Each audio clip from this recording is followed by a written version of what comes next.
విచ్చలవిడి అవినీతితో నేపాల్ యువత విసిగిపోయింది.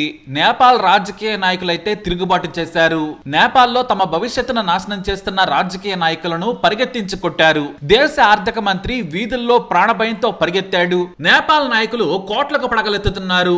ఒక్కడ నాయకుడైతే చాలు, వాళ్ళింట్లో వాడి కొడుకు ఎమ్మెల్యే, వాడి బిడ్డ ఎంపీ, వాడికి ఇంకో కొడుకుంటే మంత్రి, ఇక వాళ్ళ మేనల్లుడు, బావమరిది, మరదలు, మేనత్తలు, ఇలా తెలివి తక్కువ కొడుకులంతా జనం మీద పెత్తనం చేస్తూ ఉంటారు. ఏంటి వింటుంటే మన దేశంలో కూడా ఇంతే కదా అనుకుంటున్నారా?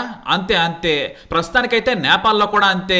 ముఖ్యమంత్రి అయ్యాడంటే వాని కుటుంబం మొత్తం ఎమ్మెల్యేలు, ఎంపీలు, మంత్రులు, ఒక్క ఇంట్లో 4-5 రాజకీయ నాయకులు. పోనీ సేవలు చేస్తారా అంటే అది లేదు. పైగా ప్రజలే మమ్మల్ని ఆశీర్వదించారని సొల్లు పురాణం చెబుతారు. ఇలా తిండికి లేనోడు, టీకి డబ్బులు లేనోడు కూడా కోట్లకు పడగలెత్తిన వారిని చూసి నేపాల్ యువత విసిగిపోయింది. జనం సొమ్ముని సిగ్గు లేకుండా దోచుకుంటున్నారు నాయకులు. ఒక్కొక్క నాయకుడి చెప్పుల ఖరీదే 1,00,000కు పైగా ఉంటుంది.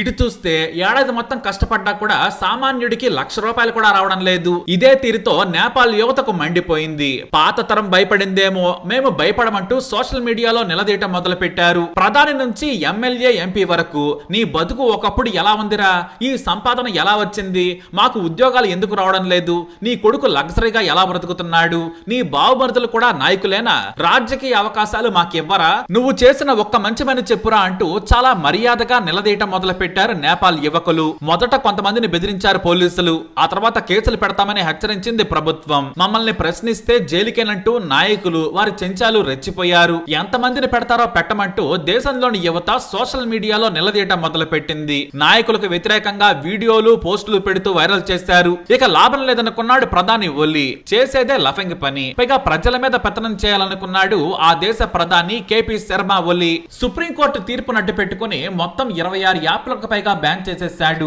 మా దేశంతో ఈ కంపెనీలు రిజిస్ట్రేషన్ చేసుకోలేదు, కేంద్ర కమ్యూనికేషన్ శాఖల దగ్గర రిజిస్ట్రేషన్ చేసుకోవాలంటూ బ్యాన్ చేసేశారు. వాస్తవానికి తమ అవినీతిని నిలదీస్తున్న యువతను కంట్రోల్ చేసేందుకు అన్ని బ్యాన్ చేసింది నేపాల్ ప్రభుత్వం. WhatsApp, YouTube, Insta, Facebook, Snapchat, LinkedIn, WeChat, Discord, Reddit, Pinterest, Threads, Signal, Quora, Clubhouse, X, Rumble, ఇలా దాదాపుగా 26 యాప్లను నిషేధిస్తూ ఉత్తర్వులు జారీ చేసింది. అప్పటికే కాక మీదన్న యువకులు రోడ్ల మీదకొచ్చి ఆందోళనలు మొదలు పెట్టారు.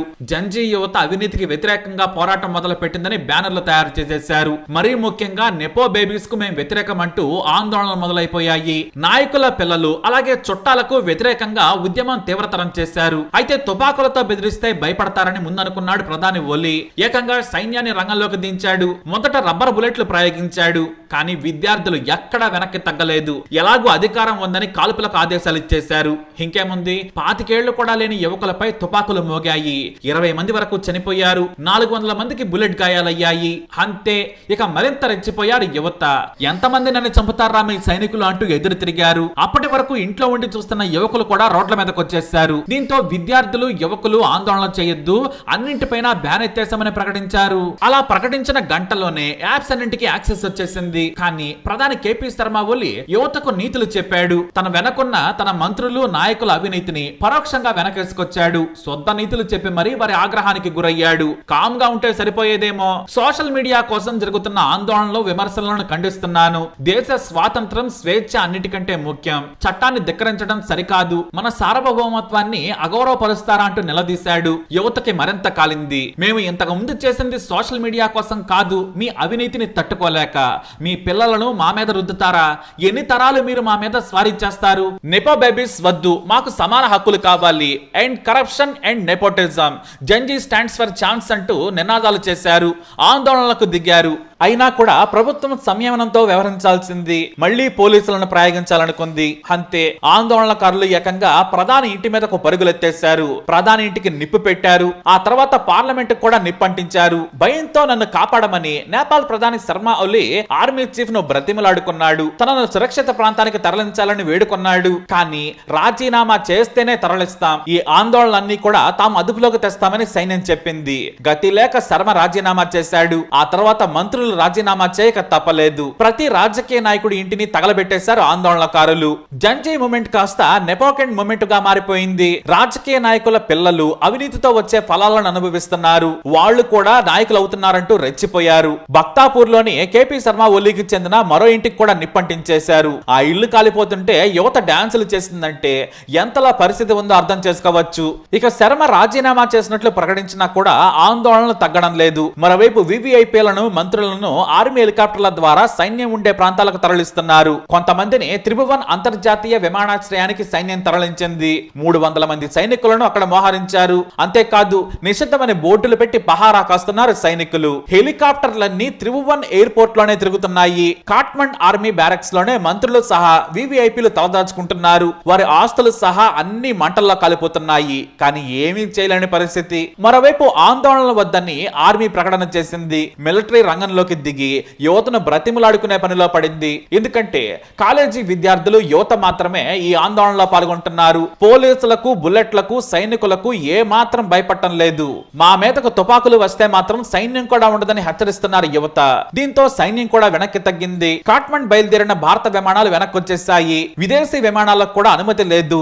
దీంతో ఎయిర్పోర్ట్ ను మూసేసింది సైన్యం. చివరకు బంగ్లాదేశ్ మాదిరిగానే నేపాల్ సర్కార్ కూడా కూలిపోయింది. అవినీతి హెచ్చరిల్లితే ఎక్కడైనా ఇంతే, మరి తప్పదు. బహుశా మన దగ్గర కూడా నాయకుల వెచ్చలవిడి అవినీతికి భవిష్యత్తులో తన్నులు తప్పవేమో. ఎందుకంటే మన దగ్గర పిడికెట్ కుటుంబాల దగ్గరే రాజకీయ పలుకుబడి ఉంది, పవర్ ఉంది. వాళ్ళు వాళ్ళ పిల్లలే మనల్ని ఎలుతూ ఉన్నారు. చివరకు సీఎంలు మంత్రులు కూడా వాళ్లే అవుతున్నారు. అవినీతి తగ్గాలంటే ముందు భూములు కొనకుండా నిషేధించాలి. అప్పుడే అవినీతి తగ్గుతుంది. కేవలం 100 ఎకరాల భూములు కొనే అవకాశం ఉండడంతో అవినీతి నాయకులు అధికారులు వెచ్చలవిడిగా సంపదను పోగేస్తున్నారు. మన దేశంలో దానికి ఫుల్ స్టాప్ పడాలి. పైగా క్రికెట్ నుంచి చివరకు కాంట్రాక్ట్ల వరకు కూడా అన్ని నేతల కొడుకులు చుట్టాలే ఏలుతున్నారు. ఇలాంటి నెపో బేబీ వ్యవహారం మన దేశంలో కూడా తగ్గాలి. లేదంటే నేపాల్లో తనినట్లే యువత మన నాయకులను కూడా తంతుందనడంలో సందేహం లేదు. దేశ సంపదను అంబానీలకు అదానీలకు దోచిపెడతామంటే ఎవరు ఊరుకోరు. ప్రజాస్వామ్యం చాటున వెచ్చలవిడిగా రాజ్యాంగాన్ని కూడా అపహాస్యం చేస్తే తిరుగుబాటు రావడం ఖాయం. నేపాల్ యువత మేలుకొంది.